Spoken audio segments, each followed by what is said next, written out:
बहुत ही टेस्टफुल, बहुत ही मज़ेदार सा हमने बनाया है आलू गोश्त, जो कि ज़बरदस्त है। आप इसकी लुक मुलाजा फरमाएं, ये कितना ज़बरदस्त है। सबसे पहले मैं आपको बताती हूँ, ये देखिए ये बीफ है, तो ये आलू इसको हम देखते हैं टेंडर हैं क्या नहीं। सबसे पहले ये देखिए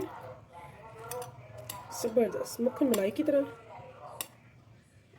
ये आलू भी देख सकते हैं आप, ठीक है, बहुत ज़बरदस्त टेंडर हो चुके हैं, बहुत ही मज़ेदार है। आपने इस ईद पे ज़रूर बनाना है।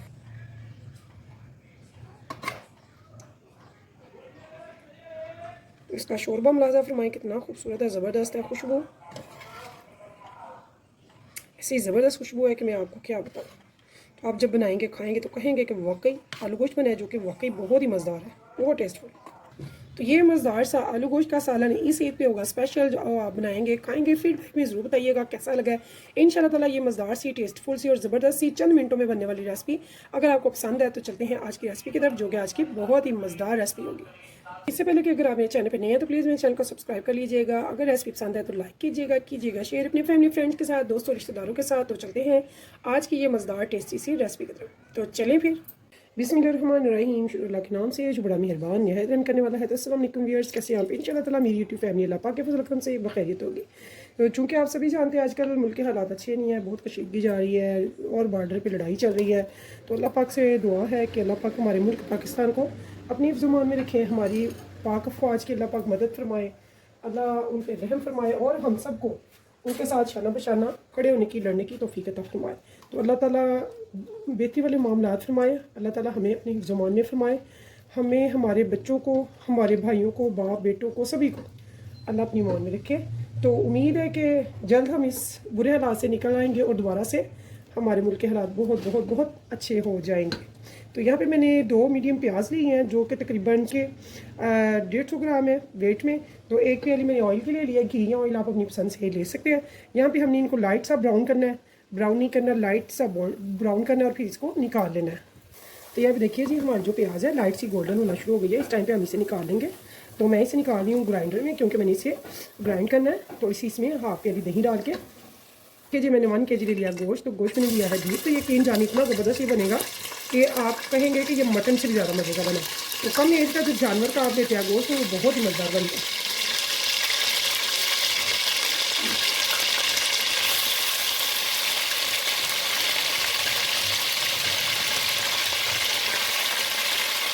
मेरे पास जो गोश्त है वो बोनलेस है और यकीन जाने इतना ज़बरदस्त है ये जब बनेगा तो आप कहेंगे कि वाकई कोई चीज़ है। आप जब भी बीफ लें तो छोटी एज के जानवर का लें, यकीन जाने बहुत ज़बरदस्त ये बनता है और बहुत ही जल्दी टेंडर भी होता है। इसे अब मैंने बुनाई करनी है तकरीबन 5 से 7 मिनट तक।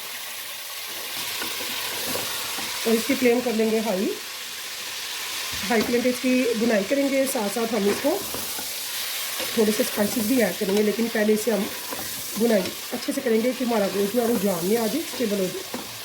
और जो फ्राई प्याज किया उसमें आधी प्याली दही की डाल के उसे ग्राइंडर करके हम रख लेंगे साइड पे।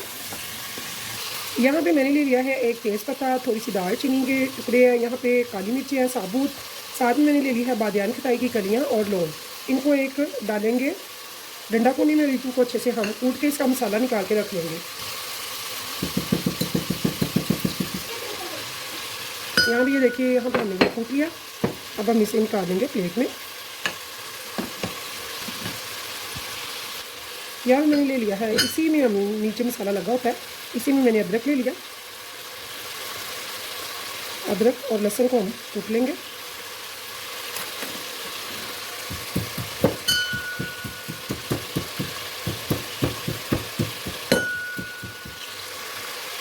यहाँ पे इस लहसुन भी इसमें डाल के कूट लेंगे।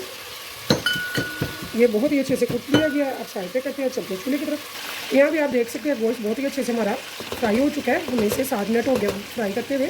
इस टाइम पे लहसुन अदरक का फ्रेश कुटा हुआ पेस्ट डालेंगे, जिसे हमने इतना फ्राई करना है 1-2 मिनट तक, ताकि इसका कच्चापन बिल्कुल ख़त्म हो जाए और जो गोश्त में मखसूस हींग होती है वो भी ख़त्म हो जाएगी। तो मैंने जो अदरक लहसुन है वो तकरीबन 2 टेबलस्पून के बराबर इसमें डाला है। तो फ्रेश हो तो ज़बरदस्त है। तो अगर आप पहले का कुटा हुआ भी डालते हैं तो वो भी ठीक है, लेकिन अगर ज़्यादा टेस्ट खुशबू लेनी है तो फिर आप इसको बिल्कुल फ्रेश कूट के डालें। तो कूट के डालने से वैसे भी स्मेल इसकी खुशबू ज़्यादा अच्छी आती है।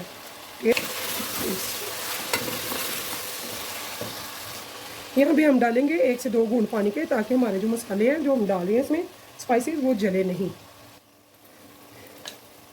यहाँ पे 1 टेबल स्पून भर के जाएगा धनिया पाउडर, 1/2 टेबल स्पून यहाँ पे डालेंगे ज़ीरा पाउडर, 1/2 टेबल स्पून यहाँ पे जाएगा red chilli powder, 1/2 tablespoon यहाँ पे मैं डाल रही हूँ नमक का। नमक कम होगा तो बाद में पूरा कर लेंगे, लेकिन हाथ हल्का रखेंगे ताकि ज़्यादा ना हो। यहाँ पे डाल रही हूँ हल्दी पाउडर 1/4 टेबल स्पून। ये इसमें चले गए स्पाइसेस। अब हम इनको बहुत ही अच्छे से करेंगे बुनाई, ताकि इनका कच्चापन भी बहुत अच्छे से दूर हो जाए। तो यहाँ पे ये देखिए जी, मेरे पास जो है फ्रोज़न किया हुआ है टमाटर का पेस्ट। यहाँ पे मैं सबसे जो छोटा क्यूब है ना वो मैंने लेना है।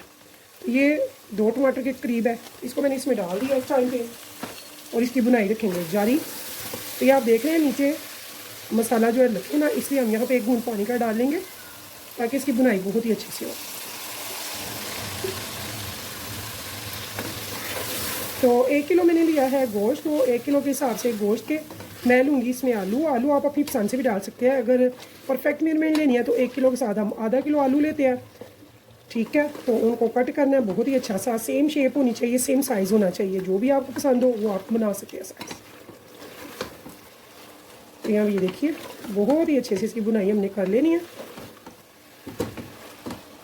तो इस टाइम पे ये मसाला जो हमने कूट के रखा है ये इसमें डाल देंगे हम। तो यकीन जाने इतना लजीज ये बनेगा आलू गोश्त कि आप भूल जाएंगे। देगी गोश्त तो बाहर के जो रेस्टोरेंट में मिलते हैं उनसे भी ये ज़्यादा लजीज बनेगा, बहुत टेस्टफुल होगा। तो आप एक बार मेरे रेसिपी को स्टेप बाय स्टेप बनाइएगा, फॉलो कीजिएगा बगैर स्किप किए। इंशाल्लाह आपको बहुत मज़ा आने वाला है, बहुत ही टेस्टफुल बनेगा ये। तो यहाँ भी हम इसमें डाल रहे हैं 1 गिलास पानी का, इसे हमने करना है टेंडर, ठीक है। तो बहुत ज़्यादा पानी डालने की ज़रूरत नहीं है, मुझे सिर्फ और सिर्फ 10 मिनट के लिए इसे सीटी लगानी है, विसल लगानी है। तो अगर आप बगैर विसल के रखते हैं तो फिर आपको लगेंगे पौना घंटा, यानी कि 40 से 45 मिनट इसे टेंडर होने में। अगर आप विसल लगाते हैं तो फिर आप इसको रखते हैं 10 से 15 मिनट। लेकिन हमने इसे 80% तक टेंडर करना है, क्योंकि अभी हमने इनमें आलू भी डालने हैं जिनको टेंडर करना है, ठीक है। तो यहाँ पे मैं इनको विसल लगा दूँगी।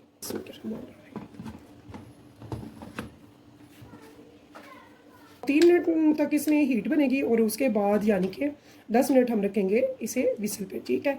यानी कि टोटल 13 से 15 मिनट तो मिलते हैं 15 मिनट के बाद। तो यहाँ पे हमने आलू लेने हैं, आलू को कट करना है एक जैसा। तो कोशिश करेंगे कि सेम साइज़ हो, ठीक है। तो आलू इसमें थोड़े से बड़े अच्छे लगते हैं। तो ये देखिए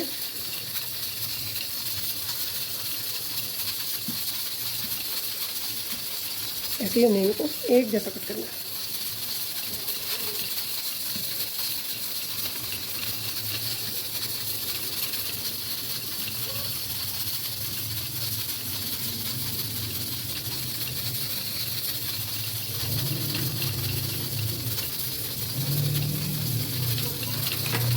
तो ये देखिए सेम कट किए एक जैसे। मुझे पूरे इसको 10 मिनट हो चुके हैं। इसकी थोड़ी सी जो इसमें हीट होती है उसे रिलीफ होने में 2 मिनट लग जाते हैं। इस बिल्कुल जब रिलीफ हो जाए, विसल हमारी बिल्कुल ख़त्म हो जाए, ये देखिए होती जा रही है खामोशी इसमें, ठीक है। इसकी साउंड कम होती जा रही है। जब ये कम हो जाए तो फिर हम इसको उठाएँगे, और इसको हम अभी नहीं उठाएँगे, ठीक है। सिर्फ इसको उठाया, इसको नहीं भी उठाया। तो इसे रिलीफ होने देंगे ताकि कोई भी नरम करे, हाथ वगैरह ना हो। तो इंशाल्लाह ताला बहुत ज़बरदस्त बनाएंगे हम लोग। यहाँ पर देखिए इधर से जो है स्टीम रिलीफ हो चुकी है। अब इधर से भी हम ऐसे खोलेंगे ताकि बिल्कुल इसमें जितनी भी स्टीम है वो सारी की सारी रिलीफ हो जाए। तो फिर हम इसका लिड उतारेंगे, अदरवाइज़ जल्दी नहीं खोलते, जल्दबाजी नहीं करते, ठीक है। यहाँ भी देखिए अब हम इसकी लिड उतारेंगे बिस्मिल्लाह। तो ईजीली आए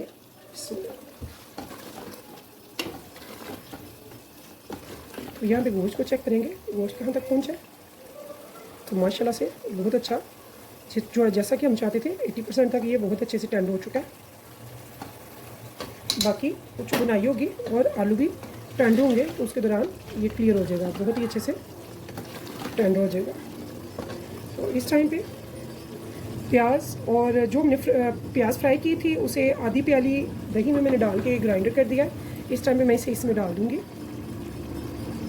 ये जो अंदर मसाला लगा हुआ है, थोड़ा सा पानी आधी प्याली, ताकि ये भी इसमें से निकल जाए, डाल के वो भी इसमें डाल दूँगी। तो अब हमने इसके पानी को इसको ड्राई करना है और बहुत ही अच्छे से बुनाई करनी है इसे हाई फ्लेम पे, ठीक है। यहाँ पे देखिए जी बहुत ही अच्छे से हमारा जो है ना बुनाई हो चुकी है सारा। ये देखिए बहुत अच्छे से हांडी ने जो है घी छोड़ दिया। इस टाइम पे मैं इसमें डालूंगी अपने आलू। जो मैंने कट करके रखे हुए हैं, इनको डाल के 1 से 2 मिनट सिर्फ बुनाई करेंगे।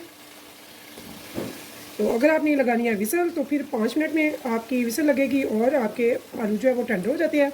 तो अगर आपने वैसे रखना है तो फिर आप 10 से 15 मिनट भी लग सकते हैं। आलू जब टेंडर होंगे तो फिर आपकी हंडिया हो जाएगी रेडी। तो यहाँ पे ये देखिए जी, इसे हम बहुत ही अच्छे से बुनाई कर लेंगे 1-2 मिनट के लिए सिर्फ। तो ये तो बहुत ही मज़ेदार सा टेस्टी सा इस बार इस ईद पे आप बना रहे हैं आलू गोश्त, जो कि बच्चों को बड़ों को सभी को बहुत पसंद है। इंशाल्लाह ताला मेरे तरीके से बनाएंगे तो बहुत ही पसंद किया जाएगा, बहुत ज़बरदस्त बनता है। इसकी खुशबू मैं आपको नहीं बता सकती, आप बनाएंगे तो खुद कहेंगे कि वाकई इतनी ज़बरदस्त इसकी खुशबू आ रही है, पूरे घर में क्या पूरी गली में भी महक रही है, इतनी ज़बरदस्त खुशबू आ रही है। तो बहुत ही मज़ेदार सा टेस्टफुल सा ये आलू गोश्त का सालन आपने ज़रूर बनाना है, खाना है। मुझे फीडबैक में बताना है कि आपको ये कैसा लगा है। तो यहाँ पे अब हम इसमें डालेंगे पानी। तो पानी हम उतना डालेंगे जितना हमने इसका शोरबा रखना है या रस रखना है। तो मैं इस लंबा वाला शोरबा नहीं रखूँगी, बस इसे रसमी सा मज़ेदार सा जो कि नवाले के साथ लगे, टेस्टफुल लगे, इतना सा। तो यहाँ पे मैं 1 गिलास पानी डाल रही हूँ। मुझे इतना काफ़ी है, ठीक है। तो अगर आपको ज़्यादा शोरबा दरकार है तो आप इसमें पानी अपने हिसाब से डाल लेंगे। और इसके बाद हमने इसको रखना है दम पे, यानी कि पहले उबाल आने देंगे, उसके बाद इसको दम पे रखेंगे। और अगर आप विसल लगा रहे हैं तो सिर्फ 5 मिनट लगेंगे और विसल पे ये ज़बरदस्त से टेंडर हो जाएंगे। तो मैं यहाँ पे विसल लगा रही हूँ। तो मिलते हैं ठीक 5 मिनट के बाद इंशाल्लाह ताला। मेरी कोशिश होती है मैं अपने प्यारे प्यारे व्यूअर्स के लिए मज़ेदार, टेस्टी, इजी और झटपट से बनने वाली डिशेस लेके आऊँ। इंशाल्लाह ताला इस ईद पे बनाएंगे मज़ेदार से, टेस्टफुल से और इजी खाने, क्योंकि बहुत गर्मी में ईद आ रही है। तो इतनी गर्मी में कोशिश होती है कि झटपट से खाने बने, टेस्टफुल बने। तो इस उम्मीद के साथ फिर मिलेंगे नेक्स्ट टाइम नेक्स्ट रेसिपी के साथ। तब तक के लिए मुझे दीजिए इजाज़त। अल्लाह हाफिज़।